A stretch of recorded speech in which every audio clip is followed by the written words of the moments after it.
Chapter 15. And the winner is... 10 years later, Nick Allen was a junior in college, and during November of his junior year, two important things happened. First, Nick turned 21 years old, and the Frindle Trust Fund set up by his father became legally Nick's. Nick was rich. Nick was very rich. Nick was so rich he couldn't even begin to imagine how rich he really was. Nick wanted to give his parents some of the money, which they said they did not need and would not accept. But Nick reminded them that they had always wanted to travel and they should just think of it as a big birthday present or something. So they accepted.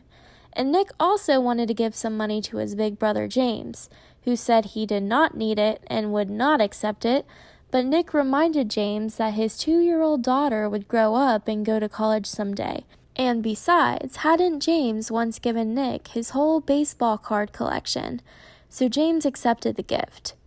After that, Nick went out and bought himself a fast new computer and about 10 new games and a new mountain bike. Then he tried to forget about the money, which is a hard thing to do.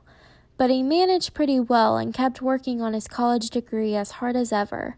The second important thing that fall was the arrival of a package at the door of Nick's apartment one day.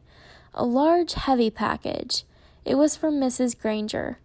There were 3 things in the package.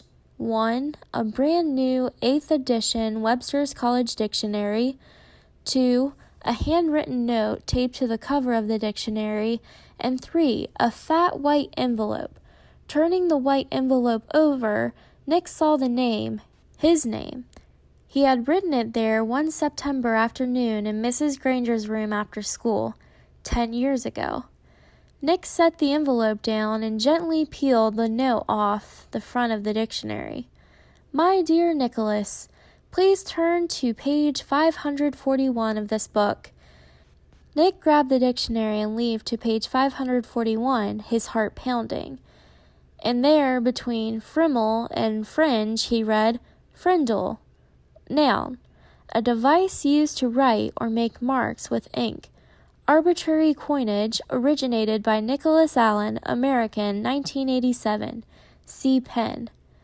Nick went back to the note from Mrs. Granger. This is a brand new dictionary, the one I recommend for my students to use for their homework. And now, when I teach them how new words are added to the dictionary, I tell each and every one of them to look up the word Frindle.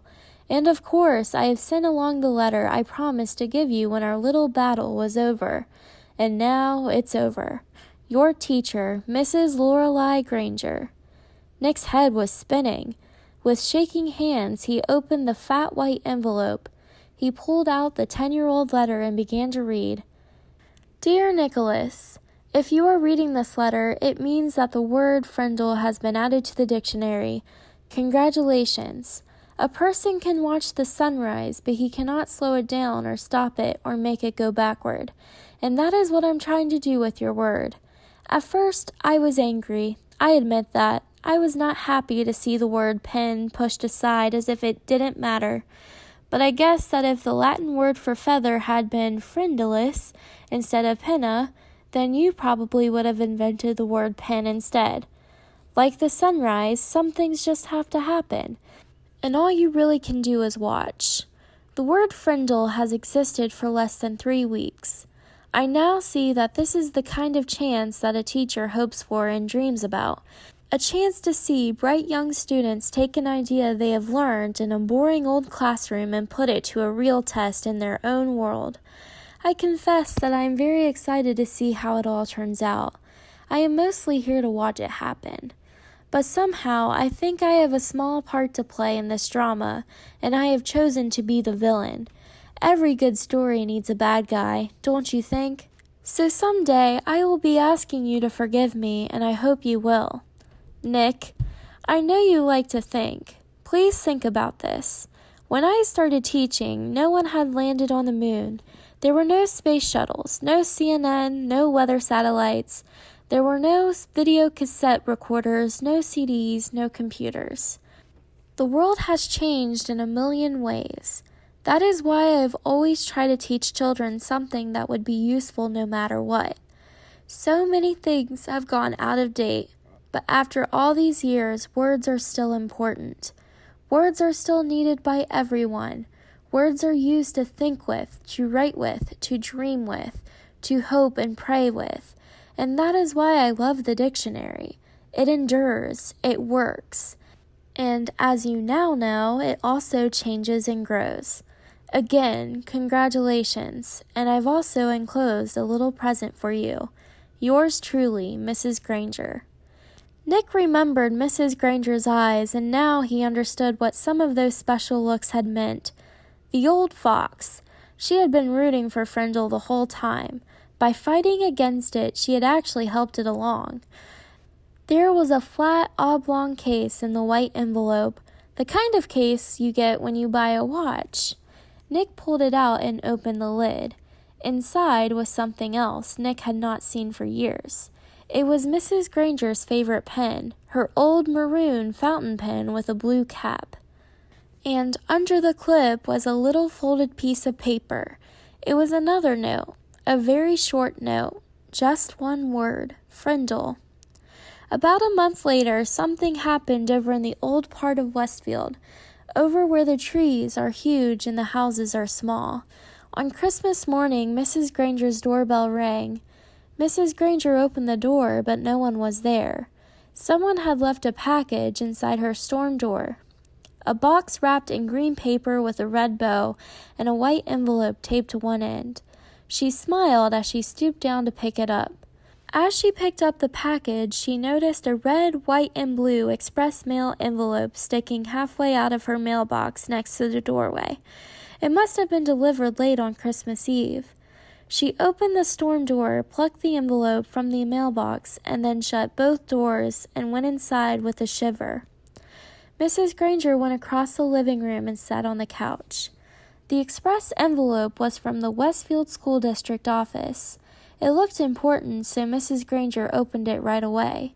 It was a letter from the superintendent of schools, a letter of congratulations.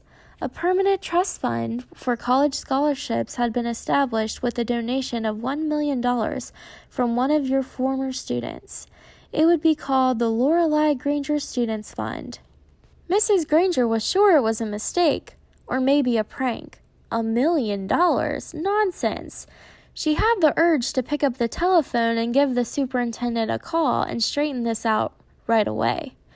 But this was Christmas morning, and even though the superintendent was one of her former pupils, Mrs. Granger decided to wait a day. Couldn't hurt. Besides, the other package was sitting next to her on the couch, waiting impatiently with its red bow. She opened the envelope first.